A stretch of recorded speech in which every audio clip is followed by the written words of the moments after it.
Salut à tous, c'est Hervé, bienvenue sur Lidl Cuisine. On s'attaque aujourd'hui à un classique de la cuisine française, la blanquette de veau. Mais bien sûr, sur Lidl Cuisine, on fait les choses simples et efficaces, vous allez voir. C'est vraiment typiquement le genre de recette qui se fait super bien avec Monsieur Cuisine. On va l'utiliser aujourd'hui, il va nous assister pour toutes les étapes. Et je vous propose de regarder tout de suite les ingrédients que je vous liste en description de la vidéo comme d'habitude. Pour cette recette, vous aurez besoin de viande de veau, de la fleur de sel, un peu de vin blanc, un œuf, de la farine ou de la maïzena, des carottes, un oignon, des champignons, un citron, du poivre, du bouillon de légumes et de la crème fraîche entière. Aujourd'hui, vous allez voir pas beaucoup d'étapes, c'est surtout Monsieur Cuisine qui va travailler pour nous. Ce que je vais faire, c'est mettre un peu de matière grasse dans le fond de la cuve du robot. Ça peut être de l'huile végétale ou pourquoi pas du beurre. Ou un mélange des deux aussi, ça marche. Je vais le faire chauffer directement. On va saisir la viande, ce sera la première étape. Je mets le maximum, 130 degrés et c'est parti, je referme mon couvercle. Je mets le temps, je mets 130 degrés et on fait chauffer. Donc je fais chauffer l'huile. Pendant ce temps, je vais redécouper ma viande de veau à blanquette. Je veux des petits cubes de cette taille-là à peu près. Vous pouvez à la maison vous amuser à faire cette recette avec du blanc de poulet, ça marchera très bien, ou de la dinde, c'est une alternative. Ah, on entend l'huile qui commence à crépiter à l'intérieur du robot et on va saisir vraiment 3 minutes notre viande pour commencer la recette. L'huile est chaude, je vais pouvoir mettre la viande dans la cuve du robot et reprendre tout de suite la cuisson. Je remets, hop, 130 degrés, c'est parti. Petite rotation, vitesse 1, ça va mélanger la viande et la saisir de tous les côtés. Ça me laisse le temps de préparer les légumes. Donc on attaque avec les carottes, on va les éplucher et les découper en petits morceaux. Les carottes, n'oubliez pas, on les lave, on les sèche et on les épluche. Ensuite, vous allez pouvoir les couper dans la longueur en 4, puis faire des petits morceaux, si possible, de la même taille. Ça vous permet de faire une cuisson homogène. On va faire pareil avec l'oignon et les champignons. L'oignon, vous l'émincez. Au niveau des champignons, alors pareil, vous les rincez rapidement sur l'eau. On va enlever éventuellement une partie de la queue. Et ce que je fais, c'est que je les coupe en tranches. Faites des tranches d'un demi-centimètre d'épaisseur. À la cuisson, les champignons vont se rétracter de toute façon. Vous pouvez utiliser des champignons de Paris ou pourquoi pas d'autres types de champignons,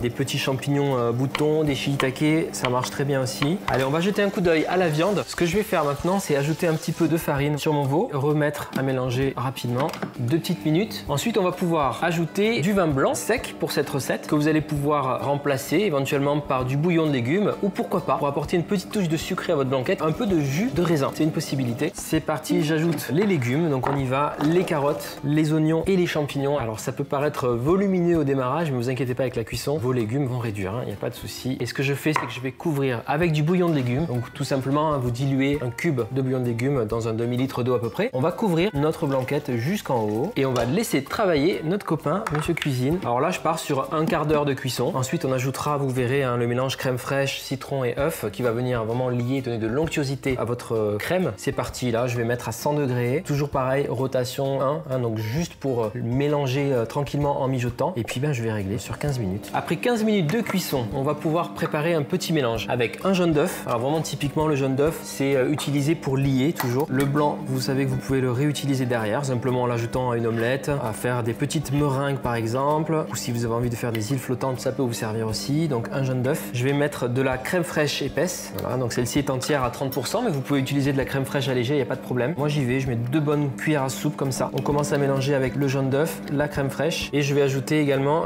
du jus de citron. On peut même ajouter du zeste de citron si vous voulez donner ce petit côté citronné à votre blanquette et vous mélangez l'ensemble. Et ça, on va l'ajouter à notre blanquette et poursuivre la cuisson encore au moins un quart d'heure. Donc l'idée, c'est que la blanquette en tout cuit à peu près 40 minutes, 10 minutes au démarrage avec la viande, 15 minutes avec le vin blanc ou le bouillon et ensuite encore 15 minutes avec ce mélange de crème et on aura une blanquette bien onctueuse. Allez, c'est parti, vous pouvez le verser directement par le couvercle et on va ajouter 15 minutes de temps. Allez hop, à tout à l'heure. Notre blanquette a fini de mijoter. Je vous propose de dresser une assiette comme il se doit. Voilà, super. On a quelque chose de bien onctueux là. Je vais dresser la blanquette tout simplement. Vous pouvez la servir avec un petit riz basmati, c'est le top. Des tagliatelles, ça passe très bien aussi. Ou pourquoi pas des pommes de terre vapeur. On est au top. On va pouvoir assaisonner la blanquette. Donc moi, ce que j'aime bien, c'est mettre un peu de persil frisé, persil plat. J'émince un tout petit peu de persil pour le goût et puis pour le contraste de couleur. Voilà. Du poivre fraîchement moulu, c'est le top. Et enfin, donc un peu de sel, fleur de sel. Je n'avais pas du tout salé la préparation. Salé au moment de servir, comme ça chacun peut saler en fonction de ses goûts. Vous allez vous régaler avec cette blanquette, vous avez vu, peu d'ingrédients. On l'a faite aujourd'hui avec Monsieur Cuisine, vous pouvez la faire également dans un faitout, il n'y a pas de problème, vous suivez les mêmes étapes. Et franchement, c'est une recette simple, efficace, qui fait du bien. N'hésitez pas, si vous voulez remplacer la viande de veau par autre chose, c'est possible, je vous le disais, du poulet, de la dinde, ça marchera aussi. Il ne me reste plus qu'à vous souhaiter un très bon appétit. Encore une bonne recette, facile, sur Lidl Cuisine. Et puis désormais, si on vous pose la question comment est votre blanquette, vous allez pouvoir répondre, elle est bonne. À bientôt